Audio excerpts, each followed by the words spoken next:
Hello friends, कैसे हैं आप लोग। आई होप अच्छे होंगे और अच्छे से पढ़ाई भी कर रहे होंगे।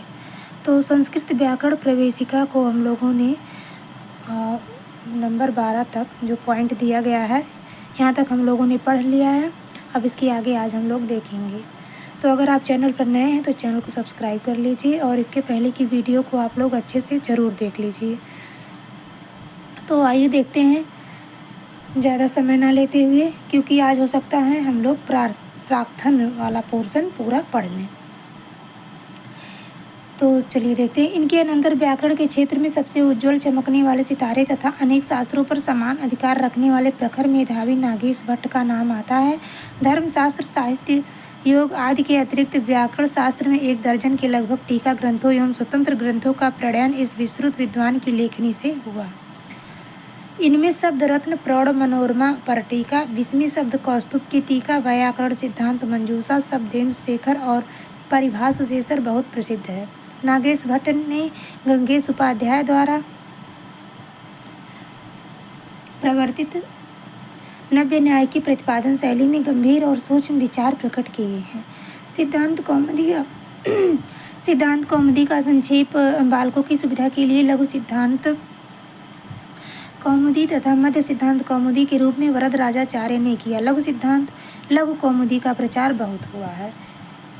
इसमें से लघु कौमुदी का प्रचार यानी लघु सिद्धांत कौमुदी का प्रचार बहुत हुआ है। यहाँ हम संक्षेप में अन्य पद्धतियों का भी उल्लेख मात्र कर दे रहे हैं। 470 ईस्वी के लगभग बौद्ध पंडित चंद्रभूमि ने, ये बौद्ध पंडित थे चंद्रभूमि नामक विद्वान, बहुत कुछ पाणिनि के आधार पर ब्राह्मण प्रभाव से बचते हुए बौद्धों के लिए चांद्र व्याकरण बनाया। इसमें 3100 के लगभग सूत्र हैं।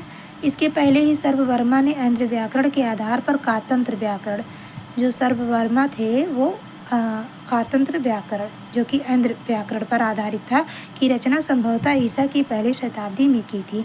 जैनेन्द्र व्याकरण 6ठी तथा शाक्टायन शब्दानुशासन 8वें, हेमचंद्र का शब्दानुशासन 12वें, सारस्वत व्याकरण गोपदेव का मुक्तबोध जौमर व्याकरण 13वें तथा सौपद्य व्याकरण 14वीं शताब्दी में लिखी गई। इनमें प्रायः पाणिनि के संशोधन एवं सरलीकरण का प्रयास हुआ है तथा बहुतों ने न्यूनतम सूत्रों की संख्या के लिए जी जान से कोशिश की है। मुक्तबोध में 1200 तथा सारस्वत में केवल 700 सूत्र हैं। यही 2 प्रचलित भी हुए हैं। गोपदेव वैष्णव थे अतः उनका व्याकरण वैष्णव रंग में रंगा हुआ है, इसीलिए उनके व्याकरण का अभी तक बंगाल में चैतन्य महाप्रभु के कार्यक्षेत्र में बहुत प्रचार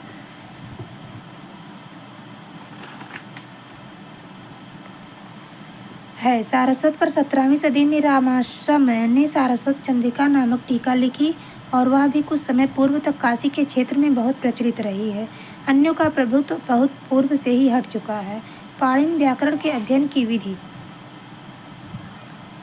व्याकरण शास्त्र को अच्छी तरह अल्पकाल में समझने के लिए वैज्ञानिक विधि यह है कि संज्ञाओं, प्रत्याहारों तथा अन्य पूर्व लिखित साधनों का सम्यक ज्ञान कर लें। संज्ञा प्रवृत्ति का साधारण और आवश्यक परिचय पूर्व में दिया जा चुका है। इसके पश्चात किस तरह प्रत्यय जुड़ते हैं और किस प्रकार एक सूत्र से दूसरे सूत्र में अनुवृत्ति की जाती है, इसे समझने का प्रयत्न करना चाहिए। प्रत्यय लगने की विधि नीचे दी जाती है। प्रत्यय में पहले यह देखना चाहिए कि कितना अंश जुड़ने के उपयोग में आने वाला है। जैसे अड़ित प्रत्यय में चुटु सूत्र से आदि में आने वाला अड़ा तथा हलंत्यम सूत्र से ता लुप्त हो जाते हैं। केवल यह भर बचा रहता है।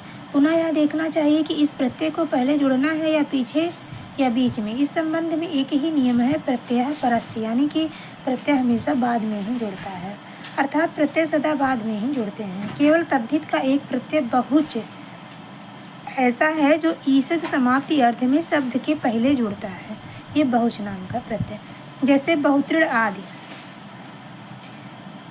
फिर यह देखना चाहिए कि जिसमें प्रत्यय को जुड़ना है उसमें अनुबंधों के कारण किस विकार का होना आवश्यक है। जैसे अचोड़ित अर्थात इत तथा ड़ित प्रत्यय बाद में रहने पर पूर्व में आने वाले अजंत अंग के स्वर की वृद्धि हो जाती है। इस सूत्र के अनुसार ह्री के आगे ड़ित आने पर ह्री के री में वृद्धि होकर आर हो जाता है।